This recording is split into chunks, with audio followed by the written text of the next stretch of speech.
اور مجھے بڑا افسوس ہوتا ہے. میں پریزیڈنٹ غنی کو بھی ملا ہوں, میں ان کے افغانستان بھی گیا, ان کے یہاں بھی لیڈرز کو ملا. میں ان کو سمجھا کے یہ کہہ چکا ہوں کہ ہمارا انٹرسٹ ہے افغانستان میں اس وقت امن ہو. ہم آگے اکانومی کا سوچ رہے ہیں, ہم سینٹرل ایشیا کا سوچ رہے ہیں, ہماری ریجنل ہماری ٹائز ہیں تاجکستان کے ساتھ, ازبیکستان کے ساتھ, ریلوے ہم بن رہے ہیں, ہم تو آگے کا سوچ رہے ہیں. تو ہم تو چاہتے ہیں امن ہو. ہم نہ کوئی اسٹریٹجک ڈیپتھ چاہتے ہیں افغانستان میں.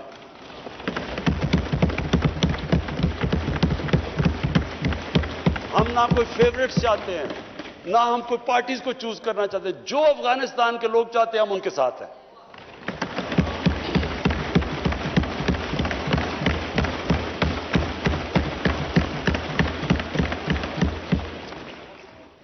تو ہم پارٹنرز ان پیس تو امریکہ کے ساتھ ہو سکتے ہیں اور ہمیشہ رہیں گے. ہم پارٹنرز ان کانفلکٹ نہیں ہو سکتے. اب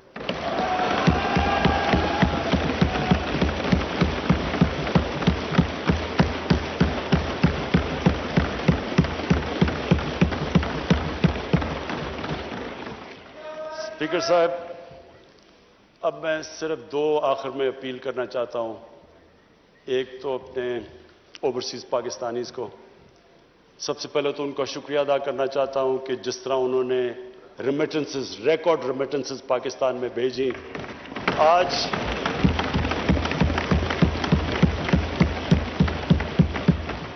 $20 ارب کا کرنٹ اکاؤنٹ جو ڈیفیسٹ آج 11 مہینے سے سرپلس میں چلا گیا ہے, وہ نہ ہوتا کہ اگر وہ اس طرح پاکستان کی مدد نہ کرتے اس مشکل وقت پہ, اور ہمیں انہوں نے جس طرح ریمیٹنسز بھیجی. آگے جو میں پرابلم دیکھ رہا ہوں, جیسے جیسے ہماری اکانومی گرو کر رہی ہے, جو پرابلم آنا ہے ہمارے کرنٹ اکاؤنٹ کے اوپر آنا ہے. یعنی کہ ہماری جیسے امپورٹس بڑھتی جائیں گی, اکانومی گرو کرتی جائے گی, تو پریشر آنا ہے ہمارے روپے کے اوپر اور کرنٹ اکاؤنٹ کے اوپر. تو شارٹ ٹرم کے اندر میں اوورسیز پاکستانیز کو یہ کہنا چاہتا ہوں کہ پاکستان یہ آپ کا ملک ہے. آپ نے دیکھ لیا کہ باہر جا کے جو بھی دنیا میں آپ باہر چلے جائیں, اپنے ملک جیسی کوئی جگہ نہیں ہے. میں نے آج بڑی ایک تکلیف دہ آج میں نے سٹوری پڑھی. کینیڈا کے اندر ایک تو پہلے پاکستانی خاندان کو انہوں نے ایک گاڑی, ان کا جو انتہا پسند تھا, اس نے گاڑی چڑھا دی. اب کل میں نے پڑھا اخبار میں کہ 30-32 سال کا پاکستانی نوجوان جو وہاں گیا ہوا تھا اپنی فیملی کو لے کے, وہ اس کی آج بیان تھا, اس کو چاقو مارا انہوں نے اور وہ ہاسپٹل میں. وہی ریسسٹ, یہ جو اسلاموفوبیا کی وجہ سے جو وہاں کے ریسسٹ ہیں. تو اس نے جو سٹیٹمنٹ دی, میں صرف یہ کہنا چاہتا ہوں کہ وہ ہمارے لیے بڑی تکلیف دہ ہے. اس نے کہا کہ دیکھیں, میں تو یہاں روزی کمانے آیا تھا, اب مجھے خطرہ ہو گیا اپنی بیوی اور بچوں کو. تو یہ سارے اوورسیز پاکستانیوں کو میں آج کہنا چاہتا ہوں کہ دیکھیں, ہم بدقسمتی سے آپ کو نوکریاں یہاں نہیں دے سکے, آپ کو باہر جانا پڑا, اور آپ وہاں کام بھی اچھا کر رہے ہیں, کئی بڑے ایکسل کر چکے ہیں.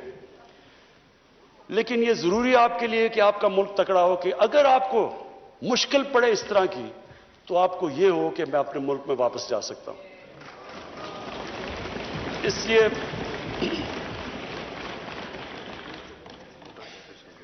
کاشف اس لڑکے کا نام تھا.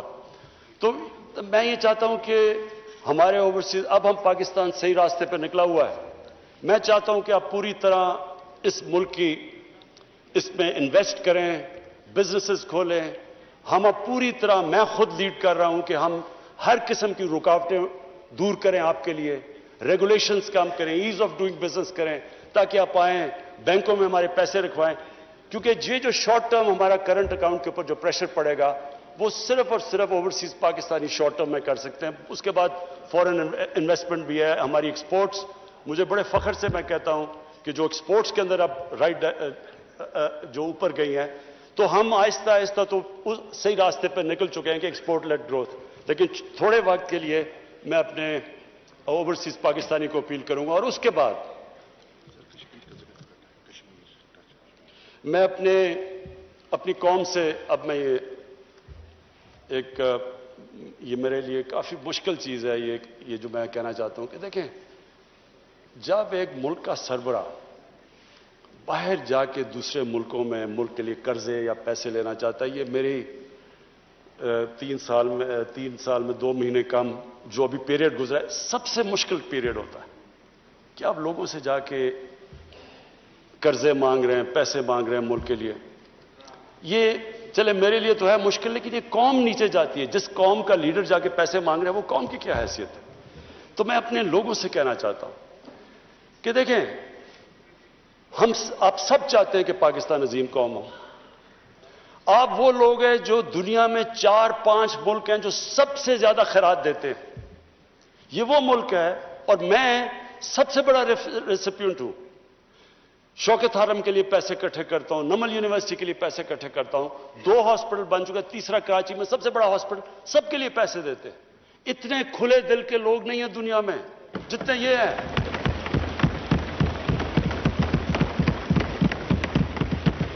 لیکن اسپیکر صاحب، جب ٹیکس دینا ہوتا تو ٹیکس نہیں دیتے. دنیا میں سب سے کم ہم ٹیکس دیتے ہیں.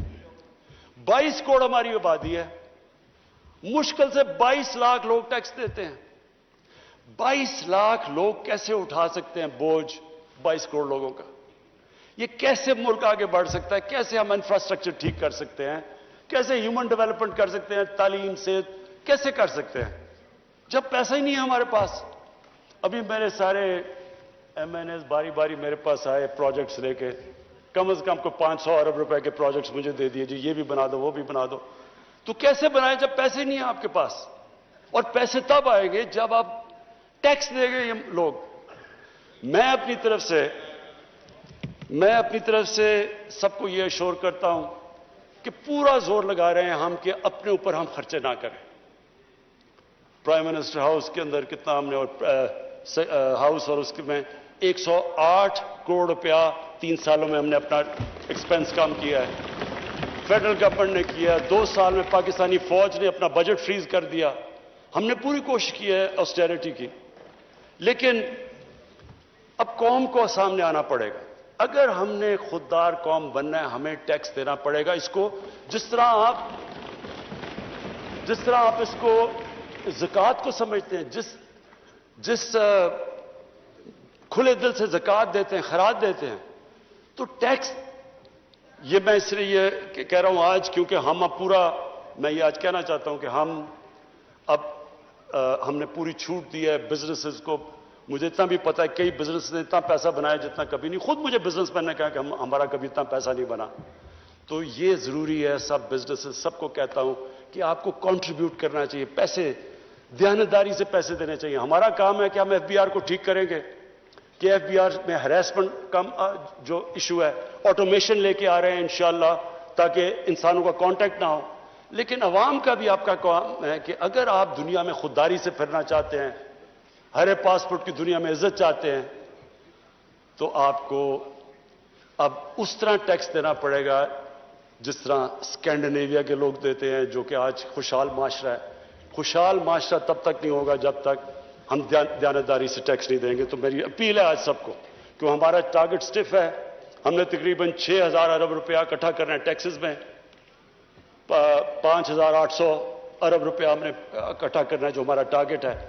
اس کے اوپر ہم یہ جو نیا ہم نے اب فیصلہ کیا ہے کہ جس طرح امریکہ کے اندر ٹیکس فراڈ کا مطلب جیل. ٹیکس فراڈ کیا آپ جیل میں گئے. یہاں ہم کرنے لگے تھے لیکن ہمیں آیا کہ جی ایف بی آر کو لوگوں کو اعتماد نہیں. اب فائنانس منسٹر کے نیچے کمیٹی بنے گی، جو ولفل ٹیکس ڈیفالٹ ہوگا ہم اس کو جیل میں ڈال دیں گے. کیونکہ اگر ہم نے یہ نہ پیسہ اکٹھا کیا، ابھی بھی ہم آئی ایم ایف پروگرام میں ہیں، انہوں نے اس کے بعد ہمیں کہنا ہے کہ جی اس کے اوپر ٹیکس لگاؤ اور جی ایس ٹی لگاؤ اور چیزوں کے اوپر اور کھانے، تو لوگ تکلیف میں جائیں گے. تو لوگوں کے آپ سب کے انٹرسٹ میں ہے کہ اگر ہم سارے لوگ تھوڑا تھوڑا ٹیکس دے دیں گے تو ہمارا ٹارگٹ پورا ہو جائے گا اور پھر ہمیں لوگوں کے اوپر مشکلیں نہیں ڈالنی پڑیں گی. آخر میں بس اسپیکر صاحب میں اپنی کنکلوڈ کرتا ہوں تقریر کہ ہمارا ایک ایشو ہے پاکستان کا جو کشمیریوں کے ساتھ جو ظلم ہے اس وقت ہندوستان کی حکومت ظلم کر رہی ہے، میں آج اس لیے بات کرنا چاہتا ہوں کہ 5 اگست، اس سے پہلے بھی کشمیریوں کے اوپر ہندوستان کی حکومت ظلم کر رہی تھی۔ پیلٹ گنز کا استعمال، لوگوں کو اٹھا لینا، ان کو ایک ایسا ٹریٹ کرنا جیسے جب سے یہ بی جے پی کی حکومت آئی ہے، یہ جو آر ایس ایس کا ایجنڈا ہے، ان کو ہر قسم کی تکلیف میں تھا، لیکن 5 اگست کے بعد ظلم کی انتہا ہو گئی۔ تو میں آج اس پلیٹ فارم سے اس لیے ان کا نام لینا چاہتا ہوں کہ انہوں نے بڑی قربانیاں دی۔ میں ان کے جذبے کو سلام پیش کرنا چاہتا ہوں اپنی ساری قوم کی طرف سے۔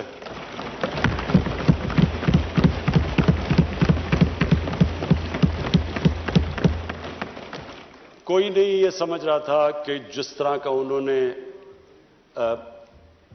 جو 80 لاکھ کشمیریوں کے اوپر 8 لاکھ ہندوستان کی فوج بٹھا دی اوپر جا کے، اور ہر تھوڑی دیر کے بعد ایکسٹرا جوڈیشل کلنگ کرتے ہیں، ان کو ڈرایا دھمکایا، لوگوں کو، نوجوانوں کو پکڑ کے باہر لے گئے، ان کی لیڈرشپ کو اندر ڈالا، کوئی نہیں سمجھ رہا تھا کہ وہ کھڑے ہوں گے۔ تو آج اس ہال سے میں کہنا چاہتا ہوں کہ سارا پاکستان ان دلیر کشمیریوں، ان کی خاص طور پہ خواتین جس طرح وہ کھڑی ہوتی ہیں، جس طرح وہ باہر جاتی ہیں، ڈیمونسٹریٹ کرتی ہیں، ان کے جو بچے ہیں، نوجوان ہیں، ہم سب ان کے ساتھ کھڑے ہیں۔